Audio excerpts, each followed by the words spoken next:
गुरु ब्रह्मा गुरु विष्णु गुरुर्देवो महेश्वर गुरु साक्षात परम ब्रह्म तस्मै श्री गुरुवे नमः। हम लोग आज से सत्य पथ नामक श्री गुरुदेव द्वारा रचित ग्रंथ का अध्ययन करना प्रारंभ कर रहे हैं। देखिए, मानव जीवन के मिलने के बाद मानव जीवन के मिलने के बाद से ही हम अपने अनुभव के आधार पर अपने संस्कार और मान्यताएं बना लेते हैं। हमारे विचारों के आधार पर ही हमारा व्यक्तित्व निर्माण होता है। फिर एक समय ऐसा आता है जब हम अपने स्वीकार किए हुए दायित्व, अस्तित्व और कुछ विचारों के इर्द गिर्द घूमते रहते हैं।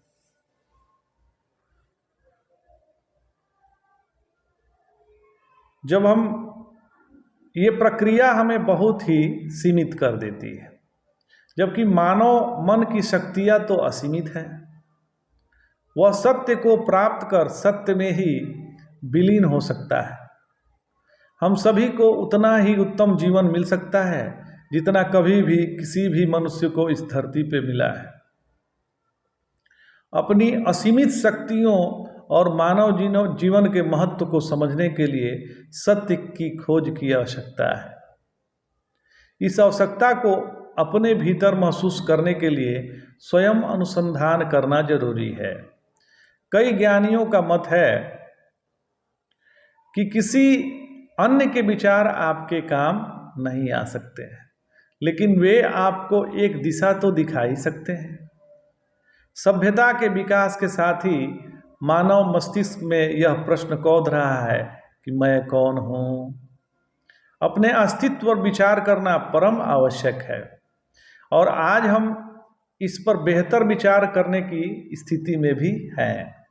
काफ़ी दिनों से सत्संग आदि क्रिया जो है, पूरी दुनिया में परमेश्वर की सत्ता को अलग अलग नामों से स्वीकार किया गया है, लेकिन उसका स्वरूप एक ही है।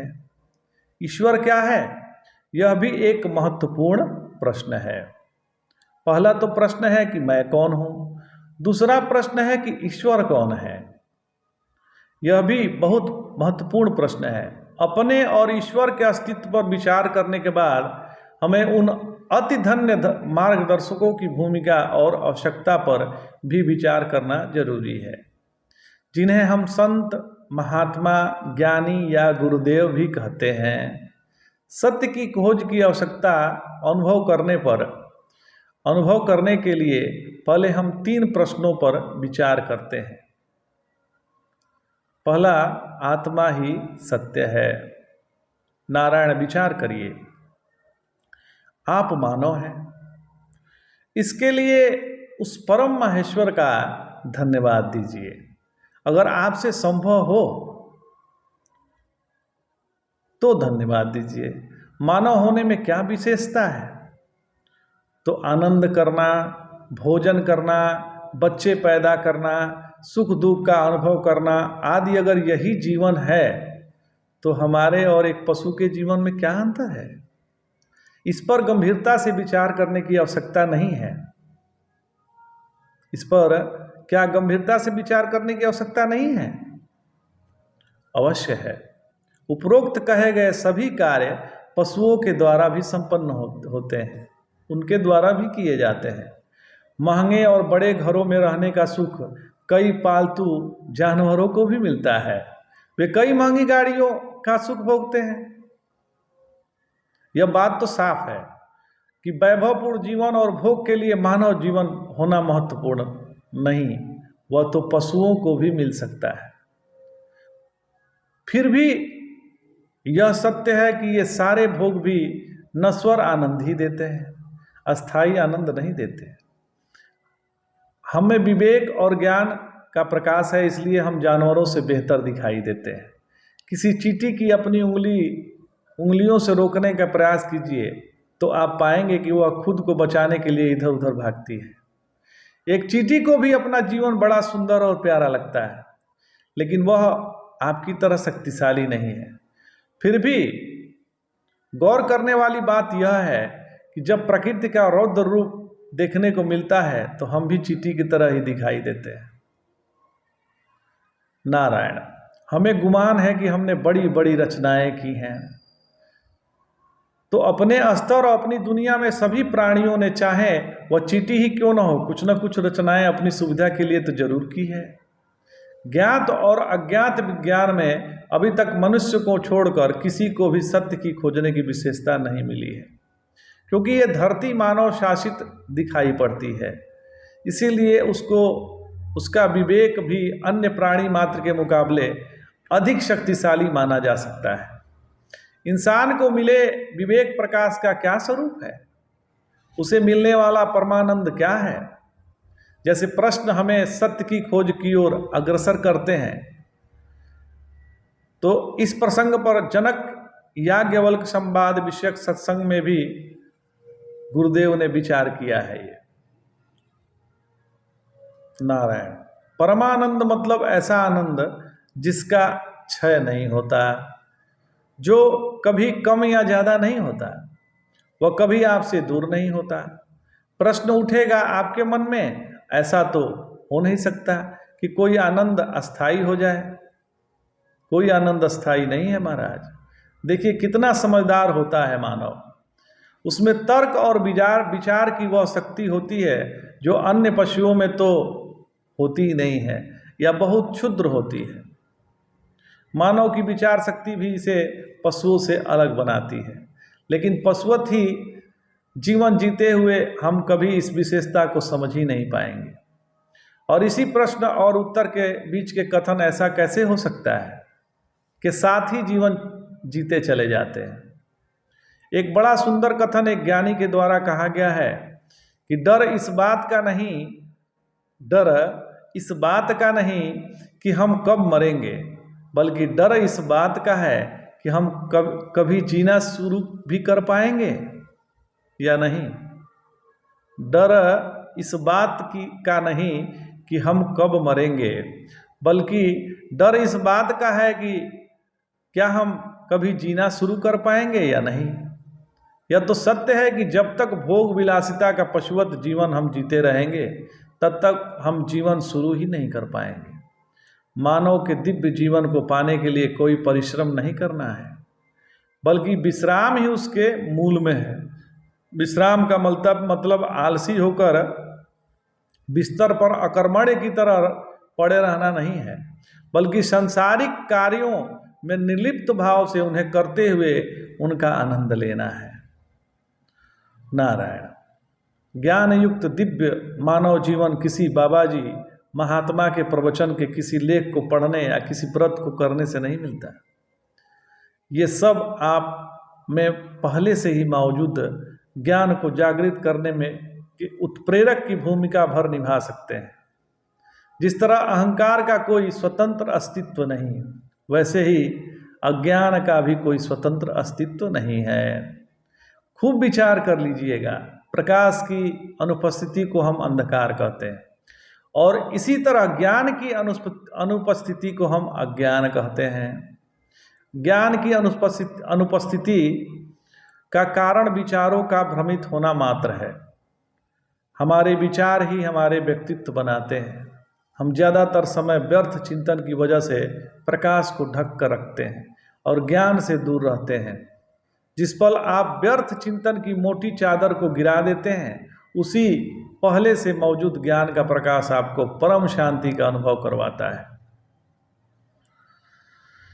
नारायण, अप्राप्त परिस्थिति का चिंतन ही अज्ञान के घने और अंधकारमय वृक्षों की जड़ में है। जिस समय जिस परिस्थिति में हम हैं, उसके अलावा बाकी कुछ सोचना हमें वर्तमान की सुंदरता और सदुपयोग से दूर कर रहा है। इसी वक्त जरा आप अपने इर्द गिर्द की चीज़ों पर निगाह दौड़ाइए। इन पर कोई निर्णय मत दीजिए, कोई अन्य विचार मत लाइए, कोई विवेचना मत कीजिए। बस देखिए, अपनी सांसों को, दिल की धड़कनों को जरा महसूस कीजिए। आप पाएंगे कि आपकी कल्पनाएं और व्यर्थ विचार आपके कहाँ ले जाते हैं, एक झूठे संसार में जिसका कोई अस्तित्व है ही नहीं। आप तपाक से कह सकते हैं कि यह सब तो होता ही है, इससे कहाँ बचा जा सकता है? तो बचा जा सकता है। यह प्रश्न ही बताता है कि आप जानते हैं कि यह कोई ऐसी चीज नहीं है जिससे यह ऐसी कोई चीज है जिससे बचने की जरूरत है, लेकिन उसमें खुद को असमर्थ पाते हैं। यह असमर्थता धीरे धीरे आदत बन जाती है और इच्छा शक्ति के अभाव में हम अपने सामर्थ्य को पूरी तरह से नकार देते हैं। आज असमर्थता को इस सत्य मानकर चलने की वजह से नशाखोरी भी बढ़ती जा रही है। कहते हैं गम मिटाने के लिए, तनाव खत्म करने के लिए नशा करते हैं। बताइए, इससे ज़्यादा हास्यास्पद और क्या होगा?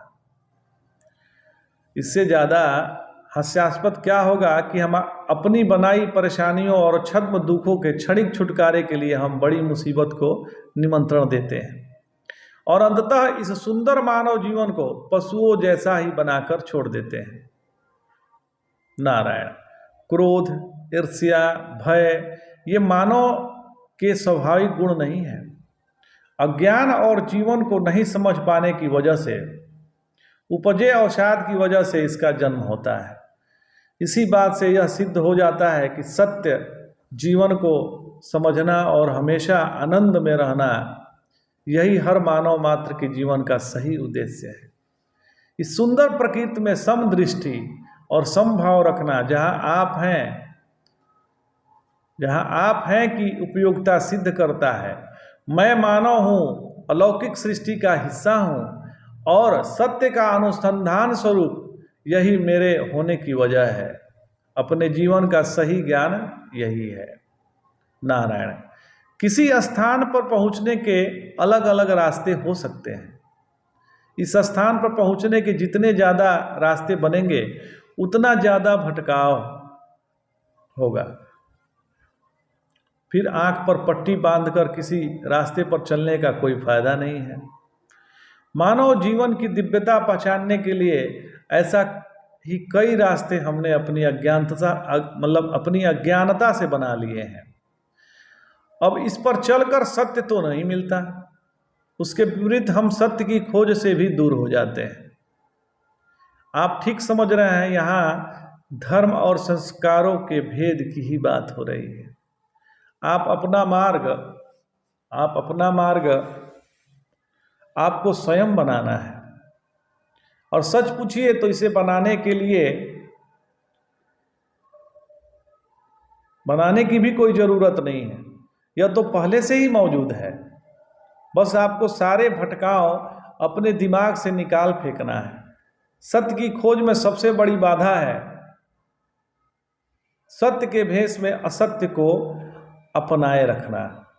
ज्ञानी होने के गलतफहमी हमें हमेशा ज्ञान से दूर रखती है।